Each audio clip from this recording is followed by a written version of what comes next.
পাকশি ফুরফুরা দরবার শরীফে শুরু হয়ে গেল 3 দিন ব্যাপী মাহফিল, যেখানে হাজার হাজার মানুষের ভিড় ছিল, যার কারণে আমি সোজা চলে গেছিলাম সেই মাহফিলটা দেখার জন্য। হ্যালো এভরিওয়ান, আসসালামু আলাইকুম। তো এখন আছে হচ্ছে পাকশিতে। এখানে আসার কারণটা আপনাদেরকে বলতেছি। মূলত এখানে কিন্তু 3 দিন ব্যাপী মাহফিল শুরু হয়ে গেছে, মানে ফুরফুরা দরবার শরীফ। এটা আপনারা বাংলাদেশের অধিকাংশ মানুষই জানেন। এখানে প্রায় লাখ লাখ মানুষ হয়। Thank you. দৌড়ায় আসছে ভাই, দেখে কেউ ভালো আছো ভাই? হ্যাঁ, ওরে বাবা, ও কিন্তু ওই যে ওখান থেকে দৌড়ায় চলে আসছে। বাসা কোথায় তোমার? রূপপুরে। একাই আসছো? না, আমার বাবির বাসা। ও আচ্ছা আচ্ছা ভাইয়া, থ্যাংক ইউ। আমরা প্রায় 300 মিটার দূরে আছি। ওখান থেকে দেখেন এই পর্যন্ত পুরোটা কিন্তু একটা মেলা বসছে এইখানে, প্লাস আমাদের এখান থেকে পুরোটা হাইটে যাওয়া লাগবে সামনের দিকে। আর আজকে কিন্তু ফার্স্ট দিন, মানে প্রথম দিন। আজকে আমি চলে আসছি দেখার জন্য। আমি লাইফে কখনো আসি নাই, আজকে ফার্স্ট টাইম। যেহেতু আমাদের বাসার এখানেই, আমাদের বাসা থেকে এখানে আসতে প্রায় 30 টাকা 60 টাকা ভাড়া লাগে যাতায়াত। তো আমি আসি নাই, আজকে ফার্স্ট টাইম লাইফে। তো আজকে দেখবো আসলে কতটা মানুষ হয়। আমরা যত সামনের দিকে যাচ্ছি তত ক্রাউড দেখতে পাচ্ছি। আর আমরা চলে আসছি প্রায় ওই যে ওই মাথায় গম্বুজগুলো দেখা যাচ্ছে ফুরফুরা দরবার শরীফের। আর এই দিকে যদি দেখাই, দেখছেন কত মানুষ। আমি একটু সামনে গিয়ে দেখাচ্ছি ভালোভাবে। তো অলরেডি চলে আসছি। আমি যদি আপনাদেরকে একটু পেছনে দেখাই, ওই যে পেছনে প্রচুর মানুষ, ওইখানে বসার জায়গা তৈরি করে রাখছে। আজকে যেভাবে আমরা ঘুরতে পাচ্ছি মানে রাস্তাঘাট দিয়ে, কালকে ঠিক এই সময় কিন্তু আমরা পা ফেলানোর মতো পরিবেশ, মানে জায়গা পাবো না এখানে, এতটা মানুষ হয়। আর এদিকে কিন্তু পুরো রাস্তাটা ব্লক হয়ে গেছে, চারিপাশে দোকান আর দোকান। আমরা একটু ভেতরের দিকে যাব, দেন দেখবো আসলে ভেতরে কেমন কি। যেহেতু আজকে ফার্স্ট দিন, মোটামুটি ক্রাউড আছে। প্লাস এই সাইডে মানে নামাজ পড়ার মতো একটা পরিবেশ তৈরি করে রাখছে। এখানে প্রায় 1 বিঘি জমির ওপরে কিন্তু এটা তৈরি। আর এই সাইডে যদি দেখা, এখানে কিন্তু আগে কুসুর মাঠ ছিল, মানে কুসুর ভুঁই যেটাকে আমরা বলি। এখানে পুরোটাই কিন্তু একটা, এই যে দেখছেন মেলা বসে গেছে। Thank you. কি অবস্থা, ভালো আছো ভাইয়া? Thank you thank you. আচ্ছা, আমি একটা গল্প শেয়ার করি। আমি এখানকার ফুটেজ নিচ্ছিলাম, ও মানে দৌড়ে চলে আসছে বেচারার। এই যে ওকে ভাই পুরোটা ধরবর করছে। ও আমাকে মানে আসার পর থেকে এখানে অনেক খুঁজছে, বাট কপালে থাকলে দেখছেন। ভালো আছে? তোর নাম কি? তানজিদ। আচ্ছা আচ্ছা, যাক, ভালো লাগে এই বিষয়টা। আপনারা এত আমাকে ভালোবাসেন, সাপোর্ট করেন, থ্যাংক ইউ। মূলত এটা হচ্ছে ভেতরের পরিবেশ। এখানে আর কি যারা আসে দূর দূরান্ত থেকে এখানে নামাজ পড়ে। তো এখন নামাজের সময়। আমার খুব ইচ্ছা ছিল এই ফুরফুরা শরীফটা মানে উপর থেকে দেখাবো, বাট আমাদের মিঠুন ভাই কিন্তু চাকরি করতেছে রিসেন্টলি, যার কারণে সময় দিতে পারছে না। এই জন্য আমি একাই চলে আসছি। যে এখানে আসার পরে এটা কি বলেন তো, এই যে কিউটনেস দেখতেছেন না, বেচারা কিন্তু রোস্ট করতে ভালো পারে।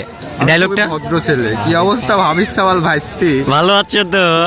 তো এখন হচ্ছে আমরা যে দোকানঘাট গুলো বসছে, এটা মেলা মূলত, হ্যাঁ, পাশে মানে সাইডে। তো এখানে আসছি। তো এখানে আসার পরে ভাই মনেই হচ্ছে না যে আমরা মেলাতে আছি, মনে হচ্ছে একটা ছোটখাটো মার্কেট। বাট এই ডায়লগটা আমি কপি করি নাই কিন্তু, হ্যাঁ, নাই ভাই একই কথাই বলছে, বাট আমি কপি করি নাই ভাই, মন থেকে বললাম। ভাই এখানে আসার পরে কিছু মানুষজন মানে আমার একটা ছেলে ডাক দিল, আমাদের ডাক দিয়ে বলছে যে টিকটকার। আরে ভাই, এত কষ্ট করে লং লং ভিডিও বানায়, ভ্লগ বানায়, দৌড়া বেড়াই, আর ওরা বানাই দিল 15 সেকেন্ডের টিকটকার। এটা কি মানা যায়? ওর দোকানেই যাবো না সালা। বিশ্বাস করেন ভাই, এতটা দোকানটা বলার বাইরে, ওই মাথা পর্যন্ত, হ্যাঁ, এইদিকে এই মাথা, মানে পুরাটা ঘোরা সম্ভব না। বাট আমরা কিছু কিছু ঘুরছি, তাই না গালিফ? জি, মোটামুটি আশেপাশে ঘোরা হয়ে গেছে। এখন পেছন সাইড বাকি আছে, ওইখানে দেখবো। Bus stand. মূলত এখন হচ্ছে ফুরফুরা দরবার শরীফ যেটা আছে, এর ভেতরে প্রবেশ করলাম। এর ভেতরে আসি নাই, এর আগে ভিডিও করছি উপর থেকে, বাট কাছাকাছি থেকে আসি নাই বা ভেতরে ঢুকি নাই। আজকে এই ফার্স্ট। আর এত মানুষ ভাই, তা বলে বোঝাতে পারবো না। ফুরফুরা দরবার শরীফে কিন্তু দূর দূরান্ত থেকে হাজার হাজার মানুষ আসে। আর এই জায়গায় মূলত তাদের জন্য বসার যে জায়গাটা তৈরি করে রাখছে। আমরা দূর থেকে যে গম্বুজটা দেখি না ফুরফুরা দরবার শরীফের, এটাই হচ্ছে সেই গম্বুজটা। হ্যাঁ, এখানে এই যে মানুষ, অনেক মানুষ, প্লাস আমরা ভেতরে আছি, দেখাইতে পারছি না। এই সময়টায় ড্রোন থেকে দেখাইলে আপনারা ভালো বুঝতে পারতেন যে কতটা সুন্দর লাগতেছে, কতটা মানুষ আসছে। বাট আফসোস হয়েছে মিঠুন ভাই নাই। মিঠুন ভাই হচ্ছে চাকরির জন্য ডিউটি করতেছে। আর আমার সামনে হচ্ছে এটা অজুখানা, প্লাস ওই পাশে অজুখানা আছে অনেক বড়। এখান থেকে কিন্তু ফুরফুরার যে গম্বুজটা আছে এটা ভালো বোঝা যাচ্ছে একবারে সামনে। ওইখানে অনেক মানুষ উঠছে, বাট আমরা উঠবো না। বিশ্বাস করেন ভাই, যতটা সময় যাচ্ছে ততটা মানুষের ভিড় বাড়তেছে, যার কারণে বেশিক্ষণ দাঁড়াবো না।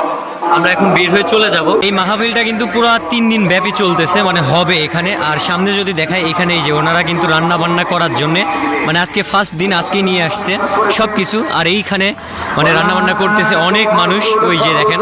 আজকে যারা আসছে তারা মোটামুটি জায়গা পাইছে, কিন্তু কালকে হচ্ছে শুক্রবার জুম্মার দিন, এত মানুষ হবে, লাখ লাখ মানুষ। আমি কালকে এসে ট্রাই করব। আর এটা হচ্ছে সব থেকে বড় অজুখানা, ওই মাথা পর্যন্ত, মানে এই মাথা থেকে শুরু হয়েছে পুরাটাই, যে দেখেন সবাই কিন্তু অজু করতেছে, গোসল করতেছে। মূলত আজকের ভিডিওটা মেনলি এ পর্যন্তই ছিল। আমি লাইভে কখনো আসি নাই এই ফুরফুরা দরবার শরীফে, আসছি আশেপাশ দিয়ে চলে গেছি, বাট এইভাবে আসি নাই মাহফিলে। তো এই বছর সুযোগ হয়ে গেছে, ইনশাল্লাহ আগামীকালকে শুক্রবার এখানে নামাজ পড়ার ট্রাই করব। এমনকি আপনাদের দেখানোর ট্রাই করবো যে আসলে কত মানুষ হয় ভাই, হিউজ পরিমাণের মানুষ হয় এখানে, প্রায় লাখ লাখ। বাংলাদেশের 64টা জেলা থেকে এখানে আসে এই মাহফিলটা দেখার জন্য, এখানে শুধুমাত্র জুম্মার নামাজটা পড়ার জন্য। তো দেখা হচ্ছে আগামীকালকে। সে পর্যন্ত ভালো থাকবেন, সুস্থ থাকবেন, নিজের খেয়াল রাখবেন। আল্লাহ হাফেজ।